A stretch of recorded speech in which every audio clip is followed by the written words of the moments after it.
자, 오늘은 마음의 소원을 이루어 주시는 하나님, 그런 주제로 말씀을 전하겠습니다. 오늘 본문은 하나님께서 아브라함과 사라에게 복을 주실 것을 약속하시고 그들의 평생 소원, 아들을 갖는 거죠. 사라를 통해서 이 소원을 들어주실 것을 약속하시는 말씀입니다. 근데 이제까지 이제 아브라함 중심으로 말씀을 많이 하셨다면은 오늘은 사라 중심으로 그렇게 하나님께서 말씀을 하십니다. 자, 사라를 한번 생각을 해보겠어요. 사라는 지금 나이가 90이 다 되었습니다. 89세죠. 정확히 말하면은 90이 다 되었고, 남편은 이미 여종 하갈을 통해서 이스마엘이라고 하는 아들을 낳았습니다. 우리가 다 공부했어요. 그리고 아들을 낳은 지 이미 13년이 지났습니다. 그러니까 이제 이스마엘이 13살이 됐는데, 자, 이 사라를 한번 생각해 보세요. 사라는 분명히 65세에 하나님으로부터 아들을, 내가 너로 인하여 아들을 주시고 큰 민족을 이루게 하시겠다는 약속을 받았습니다. 아브라함에게만 하신 게 아니라 사라에게 이제 부부니까 하나님이 약속을 하셨는데, 지금까지 거의 25년이 지났는데 그 약속이 이루어지지 않았죠. 이제까지는 아브라함 위주로 우리가 하나님 말씀을 봐왔는데, 오늘 보면 사라 위주로 한번 보는 거예요. 사라가 얼마나 힘들었겠어요. 그러니까 어느 날은 그 믿음이 흔들려가지고 자기 여종 하갈을 남편에게 들여보내서 시바지를 통해서라도 아이를 낳으려고 그렇게 해서 아이를 낳았죠. 그 아이가 지금 13살이 됐습니다. 근데 아이의 그 엄마인 하갈이 아이를 갖게 되자 교만해져가지고 여주인인 사라를 막 업신이 여기고 막 이런 일도 벌어지고, 사라가 막 화가 나서 하갈을 쫓아내는 일도 벌어지고, 이런 일들이 막 있었죠. 우리가 이제 이런 말씀들 하나하나 다 살펴봤어요. 그 아이가 태어났습니다. 13년이 지났어요. 그러니까 13년 동안 이제 이 아이를 보면서 이 사라가 또 하나님의 약속의 말씀을 생각하면서 그것이 자기 인생을 통해서 이루어지지 않는 것을 또 생각하면서 얼마나 힘들었겠습니까? 고통스럽고. 또 가만히 보니까 남편이 이스마엘을 보면서, 오늘도 말씀에 나오잖아요. 하나님의 아들을 주겠다니까, 아이고 이스마엘이나 그냥 잘 크게 해주세요. 그걸 통해서 우리가 뭘 미루어 할 수 있어요. 그 이스마엘을 얼마나 대견스러워하면서 그랬겠습니까, 아브라함이. 그러니까 그 모습을 볼 때 하갈이 부럽기도 하고, 어떻게 보면 또 오늘 본문에 안 나오지만 하나님이 좀 원망스러웠을 수도 있어요. 약속은 하시고 주시도 않고. 그런 상황이 얼마나 고통스러웠겠습니까? 그것이 이제 사라가 처한 이 상황입니다. 어찌 보면은 우리의 인생이 사라의 인생과 같지 않나, 그런 생각이 들어요. 우리는 누구나 자기만의 아픔과 고통을 가지고 살아갑니다. 그 모양과 형태만 다를 뿐이지 이 고통이 없는 사람은 없어요. 자기 나름대로 다 고통이 있습니다. 슬픔이 있고 어려움 속에 우리는 살아갑니다. 때로 우리는 그 고통과 아픔으로부터 벗어나려고 스스로의 힘으로 몸부림치지만은 사라처럼 인간적인 절망과 좌절에 빠질 때도 있습니다. 솔직히 말하면은. 그러나 여러분, 오늘 우리 말씀을 읽으면서 하나님이 절망하지 말라고 말씀해 주세요. 염려하지 말라고. 우리는 혼자가 아닙니다. 여러분 혼자예요? 혼자가 아니에요. 누가 함께 계세요. 여러분 너무나 사랑하셔서 외아들까지도 아낌없이 내어주시는 하나님이 계십니다. 그러니까 하나님이 여러분의 아빠세요. 아빠. 하늘에 계신 우리 아빠. 그 아빠가 지금 여러분 곁에 계시고, 여러분의 마음의 소원도 이제 들어주실 것이고, 또 여러분의 고통으로부터 해방시켜 주실 것이고, 큰 복을 주실 줄로 믿습니다. 아브라함의 하나님은 사라의 하나님이고, 사라의 하나님은 바로 우리의 하나님인 줄로 믿습니다. 오늘 말씀을 통하여 다시 힘을 내시고 용기를 내시는 이 아침 되기를 주의 이름으로 축복합니다. 자, 우리 17장 공부하면서 하나님이 이제 아브라함 찾아오셔서 제일 먼저 아브라함의 이름을 바꿔주셨죠. 아브람이 아니라 이제는 아브라함이라 하라. 네가 이제는 한 가족의 아버지가 아니라, 아브라함은 한 가족의 아버지지만 이제 아브라함은 열국의 아버지, 열왕의 아버지, 많은 민족의 아버지가 되게 하겠다. 그렇게 약속을 하시고 아브라함에게 많은 자손을 주실 것을 다시 한번 또 약속하셨어요. 가나안 땅을 주시겠다고 또 약속을 하셨습니다. 아브라함이 약간 미심쩍어 하니까 그것을 확실하게 주시겠다는 약속을 보여주시기 위해서 언약을 체결했죠. 아브라함과. 기억나시죠? 동물을 갖다가 쪼개가지고 하나님이 그 동물 사이로 지나가심으로써 내가 너에게 한 약속을 지키지 않으면 내가 이 동물이 쪼개진 것처럼 내가 스스로 쪼개지겠다고 하는, 하나님께서 그런 약속까지 다 하셨어요. 아브라함에게 이제 그 약속을 다 하시고 그 대신 하나를 부탁하셨죠. 뭘 부탁하셨어요? 너와 앞으로 네 집에서 태어날 모든 남자아이들은 이제 난지 8일 만에 다 어떡하라고요? 할례를 행하라 그랬습니다. 왜 할례를 행하라 그랬느냐? 어제 공부했죠. 어제 하나님의 언약의 표징이다. 어제 공부를 했습니다. 이 말씀을 다 마치시고 하나님께서는 이제 아브라함에게 더 이상 아브라함에 대해서 얘기하는 게 아니라 사라에 대해서 이야기를 하세요. 사라에 대해서. 아브라함만 이름을 바꿔준 게 아니라 그의 아내 사라도 이름을 바꿔줍니다. 원래 사라의 이름은 뭐예요? 사레였어요. 사레. 근데 오늘 여기서부터 이제 이름이 사라가 돼요. 그의 인생에 이제 새로운 전환점이 마련이 되는 거죠. 사라. 15절 한번 읽어봅니다. 15절 시작.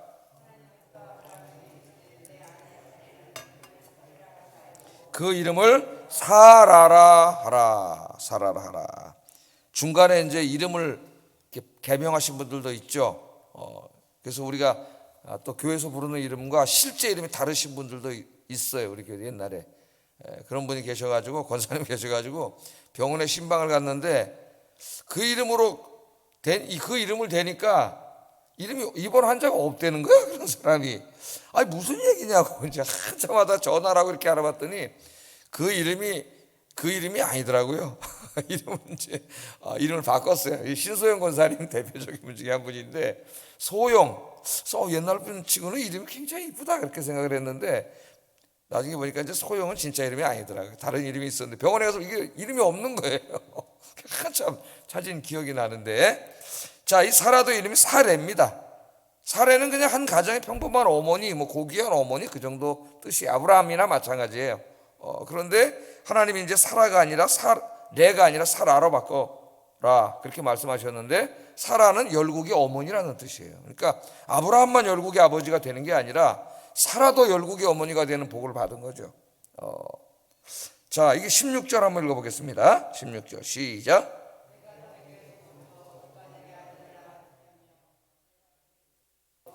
여러 민족의 어머니가 되게 하리니 민족의 여러 왕이 그에게서 나리라. 아멘.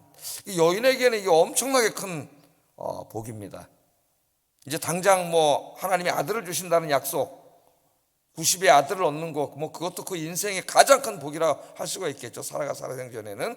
그러나 그 정도가 아니라 이제는 아들 하나 낳은 정도, 한 가정의 어머니 정도가 아니라 그의 후손들이 엄청나게 많이 나오고 민족들이 나오고 열왕들이 나오는 하나의 큰 이제는 민족의 어머니, 영적인 어머니가 될 것이다. 그렇게 사라에게 복을 주세요. 그리고 결국 사라의 몸을 통해서 난 사람들, 사라의 후손 중에서 누가 태어나세요? 하나님의 아들 그리스도, 예수 그리스도가 그의 몸을 빌어서 이 땅에 오시게 됩니다. 자, 우리가 여기서 이제 그동안 아브라함 위주로 생각했지만은 사라 위주로도 한번 생각해 볼 필요가 있어요. 왜 25년 동안 이렇게 사라를 힘들게 하시고 주시나? 아예 아들을 주시려면은 좀 65세의 약속을 하셨으면 좀 빨리 주시지. 그거를 이제까지는 아브라함 위주로만 생각해 봤잖아요. 근데 오늘은 이제 사라 위주로도 한번 생각을 해봐야 돼요. 사라도 역시 누구예요? 믿음의 조상, 믿음의 어머니, 열왕의 어머니로 하나님이 택하시고 사라를 통해 메시아를 태어나게 하시고 그 메시아를 통해서 온 인류를 구원하시고자 하는 하나님의 구속 계획이 사라를 통해서 이루어지는 거예요. 그러니까 여기에 사라가 부름을 받았으니까 예수님을 직접 잉태했던 마리아와 함께 사라는 정말 그 영광이 뭐 엄청난 거죠. 하나님 앞에 그렇게 부름을 받았습니다. 그러니까 우리가 복 그러면은 꼭 돈 많이 벌고 잘 살고 뭐 이 땅이 잘 되고, 물론 하나님 그런 복을 주실 수도 있지만 구약에서는 이제 그런 것들이 우리가 받는 복으로 나오지만 정말 궁극적인 복은 뭡니까? 하나님 앞에 쓰임 받는 거예요. 하나님 앞에 부름 받아서 여러분이 하나님의 일을 하다가 하나님 앞에 가는 것보다 더 큰 복은 없습니다. 여러분이 진실하게 하나님 맡겨준 사명을 잘 감당하면은 그것만 남는다 그랬죠. 고린도전서 강의할 때 검증의 불을 지나갈 때, 그죠? 정말 믿음으로 섬기지 못한, 진실하게 섬기지 못한 것들은 다 불타서 없어지고, 금과 은처럼 고귀하게 진실하게 섬긴 것, 그것만 더 빛난다 그랬잖아요. 검증의 불을 지나갈 때. 그러니까 하나님 앞에 부름받아서 이렇게 새벽에 나와서 기도하고 또 맡겨진 사명들을 감당하고 이것보다 더 큰 복이 없는 거예요. 어제 이제 우리 애가 이제 강도사 인허를 받아가지고 갔더니 이제 지 고모들이 왔어요. 우리 막내 제 동생이 이제 하나 있는데 교회에서 무슨 일 하나 그랬더니 새가족부 교사도 하고 보니까 새가족부 교사하면서 이제 새로운 사람들 이런 일을 하고 있다는 얘기를 듣고 마음이 너무 기뻤습니다. 뭐 다른 거보다 야 교회 봉사 열심히 하고 있다는 그 말이 너무나 기뻤어요. 저하고는 이제 8살 차이가 나요. 지금 51살이 됐네 벌써. 51살이 됐는데 아마도 제가 볼 때는 우리 아버지 어머니가 8년 있다가 났으니까 아들이 저 하나밖에 없고 위로 누님이 둘 있다 보니까 아들을 더 하나 낳고 싶어서 잘 모릅니다. 제 동생이 설교 들으면 안 되는데 그런 생각이 들어요. 그리고 이제 딸이 나와서 일남 삼녀가 결국은 됐는데 하나님을 잘 섬기고 있는 모습을 보니까 너무나 참 마음이 기쁩니다. 그러니까 여러분 인생의 가장 큰 복은 예수 믿고 구원받아서 이렇게 새벽에 나와서 기도하고 하나님 맡겨진 일 기쁨으로 감사하는 거 감당하고 그게 제일 큰 복이고 나중에 여러분 천국에 가면 그것만 남는 거예요. 하나님 앞에. 자, 사라는 지금 이 열국의 어머니가 되는 이런 복을 받고 그 사명을 감당할 여인이에요. 그럼 여기서 우리가 이제 알게 되는 거죠. 왜 65세에 하나님이 약속을 25년 동안 기다리게 하셨는지. 25년이 말이 25년이지 여러분. 25년 동안 기다리는 게 얼마나 힘들었겠습니까? 그 사람이. 근데 우리가 여기서 알게 되는 거예요. 하나님은 사라를 크게 쓰시고 큰 복을 주시려고 작정하셨기 때문에 사라가 그 모습 그대로는 그 복을 받고 열국의 어머니가 될 수가 없는 겁니다. 여러분, 사라는 우리가 잘 알고 있듯이 갈대아 우르에서 온 사람이에요. 그러니까 사라는 우상을 섬기던 곳에서 태어나고 자란 여인입니다. 그녀 역시 우상을 섬기던 집의 딸이었습니다. 그러니까 그녀에게는 이방 종교와 이방의 문화의 그 잔재가 뼛속까지 배어있는 사람이에요. 여러분, 우리가 예수 믿고 구원받았지만은 우리 안에 예수 믿기 전에 우리 죄악의 잔재가 정말 뼛속까지 있죠. 그래서 그게 불쑥불쑥 튀어나와요. 깜짝 놀라잖아요. 자기도 모르게 그 인간의 죄성이 우리 안에 막 튀어나옵니다. 그러니까 사라가 이제 65세에 하나님의 약속을 받게 되는데 그 하나님을 만나기 이전까지 이제 물론 하란에 있다가 왔으니까 그 이방의 종교와 문화가 뼛속까지 있는 거죠. 그러니까 하나님이 사라를 사랑하시고 열국의 어머니로 쓰시려고 그렇게 하셨지만은 이런 면에서는 사라가 복을 받은 여인이었지만은 그 복을 받기 위해서 사라는 하나님이 원하시는 사람으로 변화되어야 됐습니다. 제가 아브라함 얘기할 때도 이야기했잖아요. 하나님이 우리의 죄성을 다 뽑아내시고 우리를 하나님이 원하시는 수준으로 신앙과 인격을 변화시키기를 원하시는데 그 하나님의 계획을 이루기 위해서 하나님이 사용하시는 방법이 뭐라 그랬어요? 고난이에요. 고난을 통해서 하나님 우리를 연단시키세요. 훈련시키세요. 그래서 성경을 한번 읽어보세요, 여러분. 창세기부터 계시록까지 믿음의 위대한 사람들에 대한 이야기 속에서 고난이 없던 사람이 있습니까? 모세도 40년 동안 연단을 받았습니다. 무려 다윗도 왕으로 기름받은 이후에 10년 이상을 도망다녔어요. 왕이 죽이려고 하니까 이스라엘에 살 데도 없어서 블레셋까지 도망가고 나중에는 막 블레셋 왕 앞에서 침을 질질 흘리면서 미친놈 신용하면서 목숨을 부지하기도 하고 그런 시간들을 거쳤어요. 그러니까 뭐 고난이 없는 사람이 없습니다. 하나님이 그 고난을 통해서 다 어떻게 한 거예요? 연단을 시키는 거죠. 연단을. 그래서 성경에 보면 특별히 그 아가서에 보면은 하나님이 우리를 내가 너를 바로의 준마에 여긴다 그런 말씀이 있습니다. 바로의 준마. 준마는 명마죠. 바로는 애굽의 황제입니다. 그 당시 최고 강국인 애굽의 황제가 타는 말처럼 우리를 여긴다는 거예요. 하나님의 준마예요. 하나님의 준마.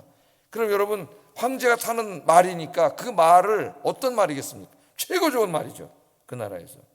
그럼 황제가 타는 말은 어떤 말을 갖다가 오느냐? 야생마 중에서도 제일 힘이 세고 막 근육이 좋은 이런 말을 갖다가 이제 훈련을 시켜서 왕이 타는 말을 만드는 거예요. 그러나 그 야생마 잡아오면은 왕이 탈 수 있어요, 없어요? 왕이 못하죠. 탔다가 떨어져 죽죠. 여기만 막 마음대로 날뛰는데, 예? 마음대로 날뛰 그걸 갖다 조련사가 와서 훈련을 시키는 거예요.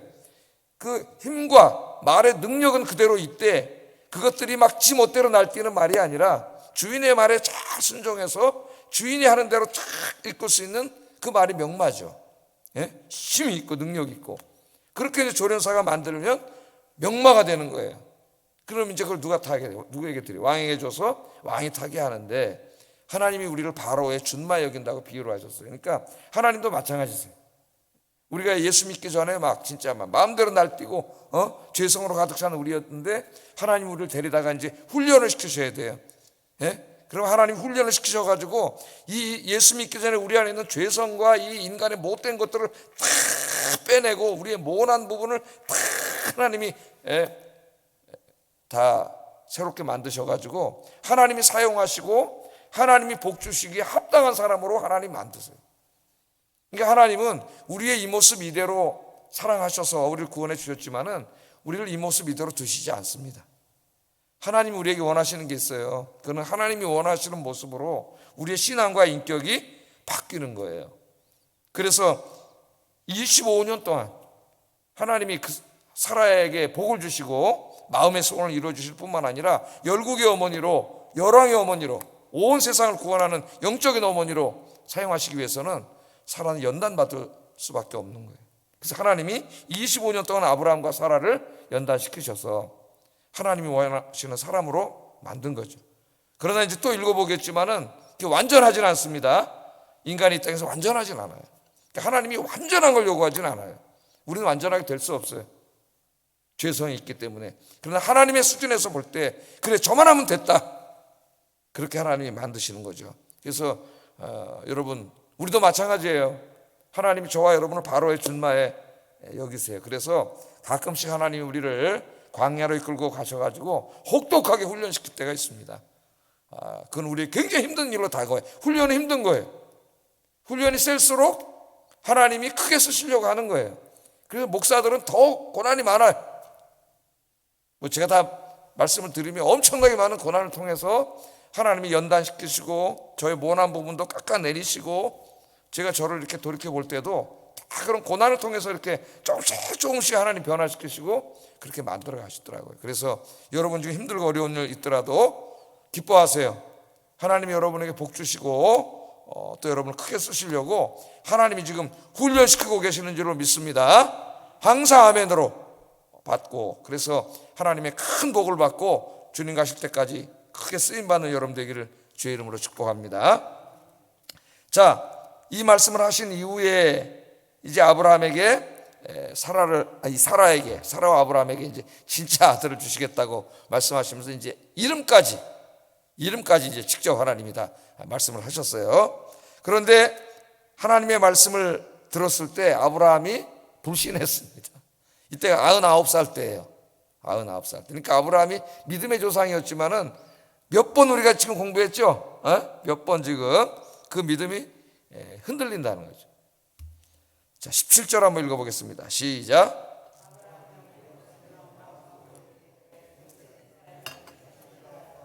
사라는 90세니 어찌 출산하리요. 하나님이 말씀하셨는데 지금 아브라함의 반응이 이렇습니다.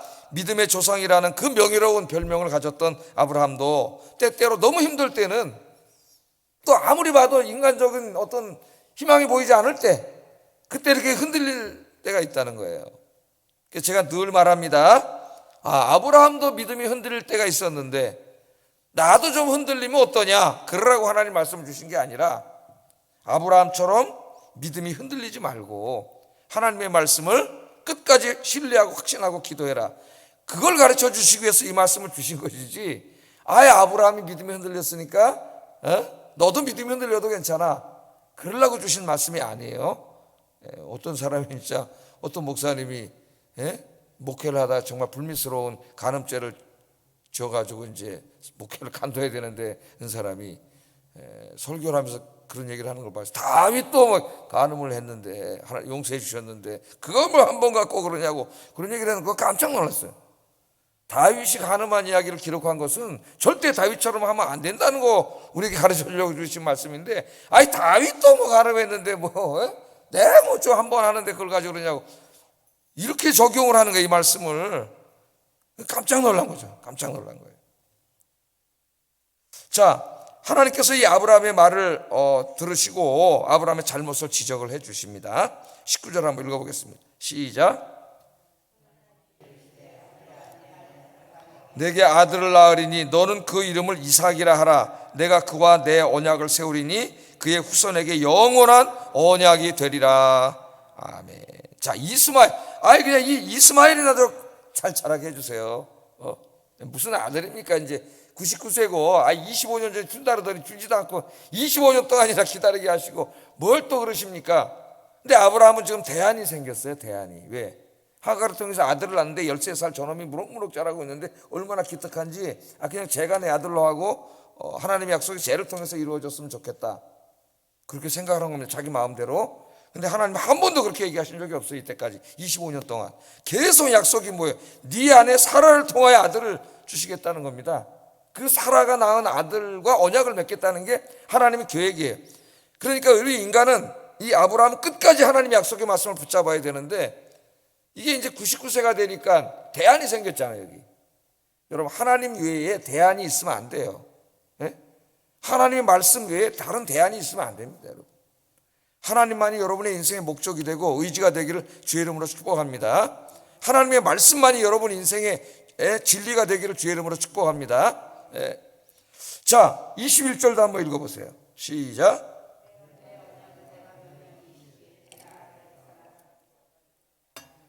하나님은 이제 시기까지 정했습니다. 내년 이맘때 아들을 분명히 이제 낳게 될 거라고 하고 그 이름까지 가르쳐 주셨어요. 이삭이라 하라. 이삭이라 하라. 그렇게 말씀을 했습니다. 자, 사라는 이제 89세고 내년이면 90세가 돼요. 아기 낳다 그럴 때는. 아브라함은 99세, 내년엔 100살이 됩니다. 그러니까 이제 이런 태도가 나온 거죠. 이게 뭐 도저히 불가능한 얘기고, 그렇게 얘기를 했어요. 그러나 여러분, 사라가 뭐 90이고 아브라함이 100세고 그런 게 중요한 게 아니에요. 이 약속을 하신 분이 누구예요? 하나님이 하신 거예요. 그러니까 상황이 중요한 게 아니에요. 하나님이 중요한 거예요. 하나님이 약속하셨으면 하나님은 약속하신 말씀 그대로 이루어 주시는 줄로 믿습니다. 이삭은 이제 웃음이라는 말이죠. 오늘 말씀을 읽어보세요. 놀랍게도 하나님이 내년 이맘때 아들을 준다 그랬더니 아브라함이 웃었다 그랬습니다. 하나님의 말씀을 웃었어요. 쓴 웃음이겠죠. 뭘 아들이 25년 동안 준다 그러더니 아직도 안 줘놓고 뭘 이제 100살인데 뭘 아들을 준다 그래. 그러면서 피식 웃은 거죠. 하나님의 말씀을. 하나님 없는 인생에는 진정한 웃음이 없어요. 그걸 우리가 알아야 돼요. 하나님 떠나서 멀리 가면 웃음에서 점점, 기쁨에서 점점 멀어져 가는 거예요. 자, 하나님께서는 이제 아브라함과 사라에게 약속하신 대로 진짜 내년에는 아이를 주실 것인데 그 아이의 이름이 웃음이에요. 웃음. 이제 그 다음에도 우리가 또 공부하겠지만은 아브라함과 사라의 평생의 고통과 슬픔을 역전시켜줄 웃음입니다. 그러니까 하나님이 응답하시는 날 우리 인생에 역전이 일어나는 거죠. 역전이. 하나님은 우리에게 궁극적으로 웃음을 주시는 분이에요.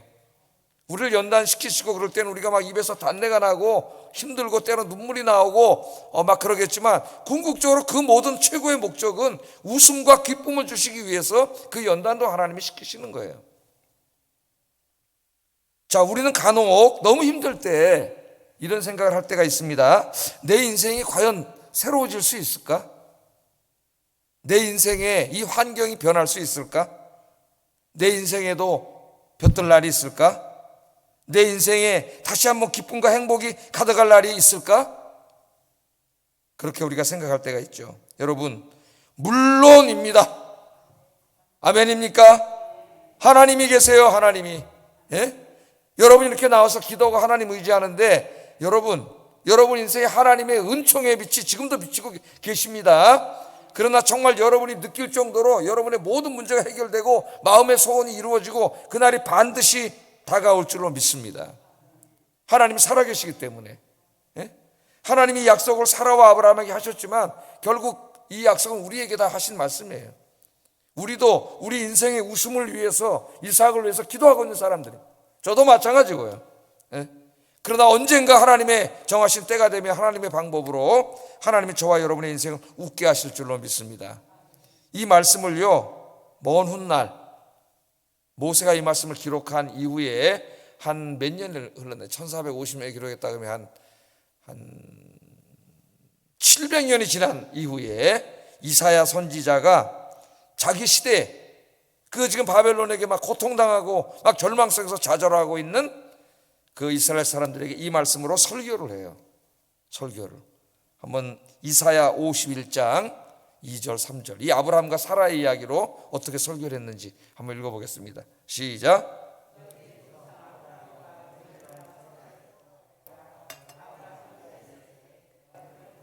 그에게 복을 주어 창성하게 하였느니라. 나 여호와가 시온의 모든 황폐한 곳들을 위로하여 그 사막을 에덴 같게 그 광야를 여호와의 동산 같게 하였나니 그 가운데 기뻐함과 즐거움과 감사함과 창화하는 소리가 있으리라.